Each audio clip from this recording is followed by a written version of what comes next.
अस्सलाम वालेकुम everyone, this is हारून रशीद ख़ान। और मैंने ये यूट्यूब चैनल अपने काफ़ी स्टूडेंट्स की रिक्वेस्ट्स के ऊपर बनाया है कि सीएसएस से रिलेटेड टॉपिक्स के ऊपर कुछ डिस्कशन, कुछ नॉलेज जो है वो उनको प्रोवाइड किया जाए, और इसके अलावा भी जनरल पाकिस्तान के इश्यूज़ और इंटरनेशनल इश्यूज़ जो भी चल रहे हो तो उनके ऊपर कुछ ना कुछ डिस्कोर्स जो है वो प्रोवाइड किया जाए इस चैनल के थ्रू। तो आज सबसे पहले मैं जिस उसके ऊपर बात करना चाहूँगा वो एक बहुत हॉट टॉपिक है, और पाकिस्तान के हिसाब say that is the economy of Pakistan. Pakistan की इकोनॉमिक सिचुएशन जो है वो बहुत ज़्यादा बुरी है। हम रोज़ पढ़ते हैं न्यूज़पेपर्स में कि the economy of Pakistan is in shambles, या वगैरह वगैरह डिफरेंट तरह की टर्म्स इस्तेमाल होती हैं। तो क्या वजूहात हैं कि चीज़ें इस नहज पे पहुंच गई हैं? ऐसी क्या गलतियां हैं, क्या मिस्टेक्स हैं जिनको हम बार बार रिपीट कर रहे हैं इन अवर इकोनॉमिक साइकिल, कि हमारी इकोनॉमिक सिचुएशन बेहतर होने के बजाय बद से बदतर की तरफ जा रही है? तो मैं आज इस वीडियो के अंदर आपके साथ कोई बहुत ज़्यादा फैक्ट्स एंड फिगर्स को डिस्कस नहीं करूँगा। फैक्ट्स एंड फिगर्स आपको न्यूज़पेपर से भी मिल जाएंगे गूगल करने से, या इकोनॉमिक सर्वे ऑफ पाकिस्तान से भी मिल जाएंगे। मैं आपको सिर्फ वो चंद बुनियादी वजूहात, इम्पॉर्टेंट और मेन वजूहात, वैसे तो बहुत सारी वजूहात बताई जा सकती हैं, अगर आप कोई बुक भी उठा लेंगे जो आपको मार्केट के अंदर मिल रही होंगी पाकिस्तान अफेयर्स या करंट अफेयर्स की, तो उसके अंदर 15 से 20 वजूहात भी शायद उन्होंने बताई हो। मैं चंद बुनियादी इम्पॉर्टेंट वजूहात जो हैं पाकिस्तान की इस इकोनॉमिक क्राइसिस के पीछे, उन कॉन्सेप्ट्स को आपको समझाने की कोशिश करूंगा बिल्कुल सिंपल वर्ड्स के अंदर।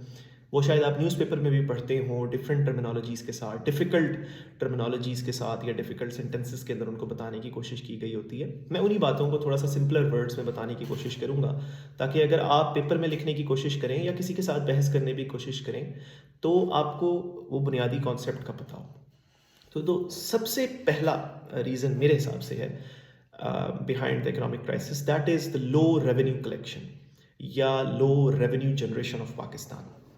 किसी भी मुल्क की टैक्स कलेक्शन को टैक्स टू जीडीपी रेशो से देखा जाता है, यानी कितना उस मुल्क का जीडीपी है, ओवरऑल इकोनॉमिक एक्टिविटी जो उस मुल्क में जनरेट हो रही है एक सर्टेन पीरियड में, और उसके कॉरस्पॉन्डिंग कितना टैक्स कलेक्ट किया जा रहा है, that is tax to GDP ratio. Pakistan is somewhere around 10% as of now. और एक अच्छी सस्टेनेबल इकोनॉमिक ग्रोथ अचीव करने के लिए हमें कम से कम 20% के ऊपर होना चाहिए। तो हम तकरीबन हाफ पे हैं ऑफ व्हाट वी नीड। हमारे इर्द गिर्द इंडिया, बांग्लादेश को देखा जाए तो they have very good tax to GDP ratios, ठीक है। अच्छा, उसके बाद अब इसके पीछे की वजूहात जो हैं, एब्सेंस ऑफ टैक्स कल्चर। लोग कहते हैं कि यार हम टैक्स दे रहे हैं, हमें अपना टैक्स मुल्क में लगता हुआ नज़र नहीं आ रहा, because of the state of governance in Pakistan. इसके अलावा टैक्स फाइलिंग का प्रोसीजर और टैक्स लॉस थोड़े से कम्बरसम हैं, उनको काफ़ी आसान करने की कोशिश की जा रही है, but still there is a lot of room for improvement. फिर इसके अलावा जो है वी हैव हमारा जो है ना, यानी अनडॉक्यूमेंटेड इकोनॉमी जो है हमारा, वो इनफॉर्मल सेक्टर जो है वो भी बहुत ज़्यादा है। तो plus we are focusing on indirect taxes, sales tax वगैरह के ऊपर। We are squeezing the already squeezed people to generate taxes instead of focusing on broadening of tax base. वो भी हो रही है बट उसकी स्पीड स्लो है, डायरेक्ट टैक्सेस पे हमारा फोकस कम है।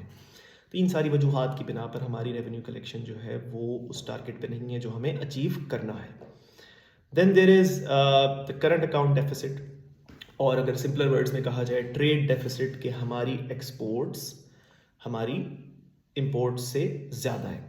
अच्छा, इससे पिछले पॉइंट पे जो मैंने लो रेवेन्यू कलेक्शन कहा, लो रेवेन्यू कलेक्शन से ही हमारा बजट डेफिसिट या फिस्कल डेफिसिट भी प्रोड्यूस होता है। जैसे कोई भी घर हो तो आपके खर्चे अगर आपकी इनकम से ज़्यादा है तो वो खर्चे आपने कहाँ से पूरे करने हैं?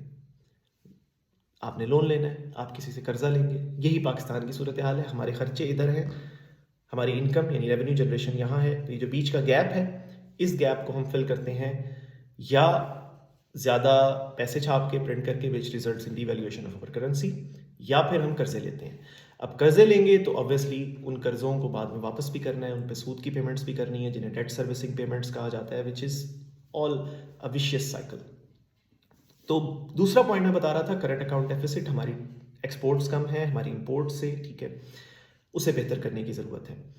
हम लोग जो है वो प्राइमरी प्रोडक्ट्स को एक्सपोर्ट करते हैं, टर्शरी प्रोडक्ट्स की तरफ हमारा फोकस कम है। इवन फ्रूट्स एंड वेजिटेबल्स को भी हम सिंपलर फॉर्म के अंदर एक्सपोर्ट कर देते हैं, instead of developing food processing plants और प्रोसेस्ड फूड को हम, जिसकी वैल्यू ज़्यादा होती है as compare to a primary product.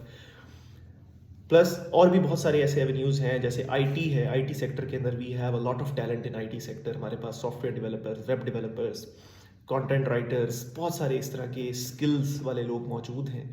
IT sector पे फोकस करने की ज़रूरत है, उन लोगों को इंसेंटिव प्रोवाइड करने की ज़रूरत है ताकि हम आईटी की एक्सपोर्ट्स हो, क्योंकि इस पे इन्वेस्टमेंट कम है। इस पे कोई बड़ा ह्यूज कैपिटल, को बड़ा प्लांट, आपको मशीनरी नहीं लगानी पड़ती। एंड अभी भी right now these are the people bringing in the dollars in Pakistan. ये फ्रीलांसर्स जो हैं हमारे भाई, यही डॉलर्स को मुल्क में लेकर आ रहे हैं। Then on number 3 there is political instability, सियासी अदम इस्तेहकाम। ये वर्ड आपने बहुत ज़्यादा सुना होगा। ये भी एक बहुत बड़ा कॉज है। ये मल्टीपल तरीकों से कंट्रीब्यूट करता है। Number 1 is lack of consistency in the policies. कोई कंसिस्टेंसी नज़र नहीं आती पॉलिसीज़ के अंदर, जिसकी वजह से बिजनेस कम्युनिटी को, इन्वेस्टर्स को समझ नहीं आता कि क्या करना है, किधर इन्वेस्ट करना है, लॉन्ग टर्म में करना है, शॉर्ट टर्म में करना है। इन्वेस्टर सेंटिमेंट बहुत ज़्यादा हर्ट होता है।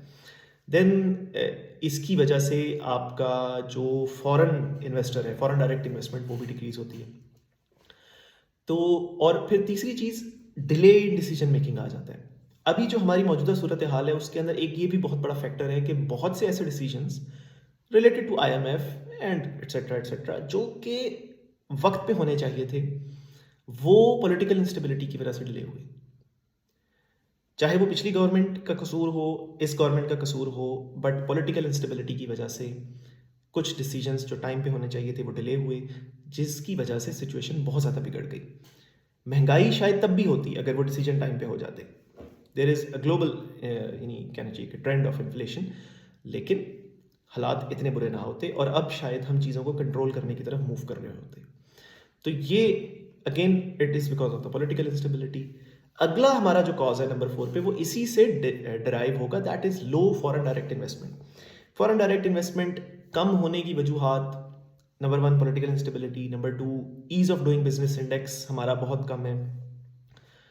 यहाँ पे जो है उस तरह से ईज़ नहीं प्रोवाइड की जाती। There are lot of hurdles, lot of red tape, bureaucratic red tape, जो कि आपको एक नया बिजनेस स्टार्ट करने के लिए there are huge number of approvals, huge number of fees, duties that you have to pay, deposit, a lot of approvals that you have to take, a lot of signatures that you have to take, which is obviously very cumbersome. जो बंदा business start करने जा रहा है, अगर उसको कोई बेहतर इन्वायरमेंट प्रोवाइड की जाएगी तो ही वो इस तरफ आएगा ना। इसी चक्कर में हमने एक बहुत अच्छी अपॉर्चुनिटी मिस की। यूएस चाइना टेंशन्स और ट्रेड वॉर के बाद से यूएस कंपनीज़ ने जो चाइना से अपने असेंबलिंग प्लांट्स को और मैन्युफैक्चरिंग प्लांट्स को शिफ्ट करना शुरू किया, Bangladesh and India provided them better alternatives.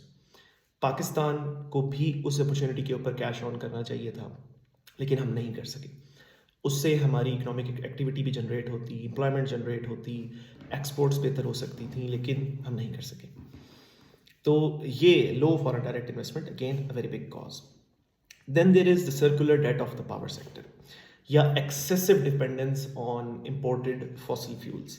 Pakistan का जो एनर्जी मिक्स है, that is dangerously tilted towards the fossil fuels, natural gas, furnace oil, और जो हमारे थर्मल पावर प्लांट्स हैं, कोल हो गया, इसके ऊपर। अब कोल भी हम अफगानिस्तान से इंपोर्ट कर रहे हैं। तो we have a huge import bill just because कि हमें फॉसिल फ्यूल्स बहुत ज़्यादा इंपोर्ट करने पड़ते हैं, not only for our consumption in the transport like vehicles, personal vehicles या पब्लिक ट्रांसपोर्ट वगैरह वगैरह, हमें अपने एनर्जी मिक्स के लिए भी बहुत ज़्यादा इंपोर्ट करना पड़ता है। We are not moving towards renewable energy, या हमारा मूव बहुत स्लो है सोलर विंड पावर की तरफ।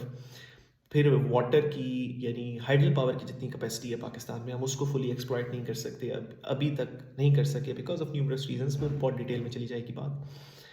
बट उसकी वजह से क्या होता है कि जो अब आप फ्यूल इंपोर्ट कर रहे हैं, उसकी प्राइस आप डॉलर्स में पे कर रहे हैं।